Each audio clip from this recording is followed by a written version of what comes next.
Welcome. In this subunit, we will discuss cybersecurity-related policies and controls which will be tested on the CIA exam. So let's get started.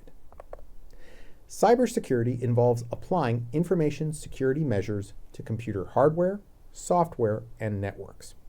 In the United States, the Committee on National Security Systems, otherwise known as CNSS, defines information security as the protection of information and its critical components, including the systems and hardware that use, store, and transmit this information.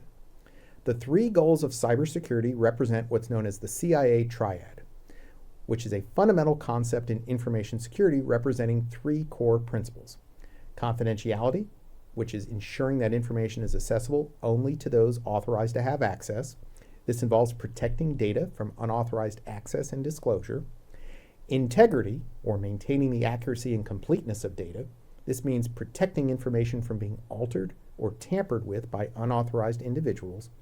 And availability, ensuring that information and resources are available to authorized users when needed. This involves protecting systems and data from disruptions that could prevent access. These three principles work together to provide a comprehensive framework for securing information and systems. Now, let's look at some key terms associated with cybersecurity-related policies and controls. Policies are the cornerstone of effective information security and cybersecurity measures. Senior management. They're responsible for assessing risks, identifying their significance, likelihood, and management strategies. They also establish organizational policies for computer security and implement a compliance structure. Planning, design, and implementation. Strong policies and management support are crucial for successful security procedures. Then there's policy governance. Policies guide issue resolution, including IT infrastructure use. Effective policies must comply with laws and regulations, be communicated and explained to relevant personnel, be accepted by relevant personnel, and be enforced. An IT control framework is a structured set of policies, procedures, and guidelines that organizations use to manage IT risks. The benefits of using an IT control framework is that it provides a structured approach to identifying and assessing IT risks and controls that are necessary to mitigate those risks. An example, of course, is the COBIT framework.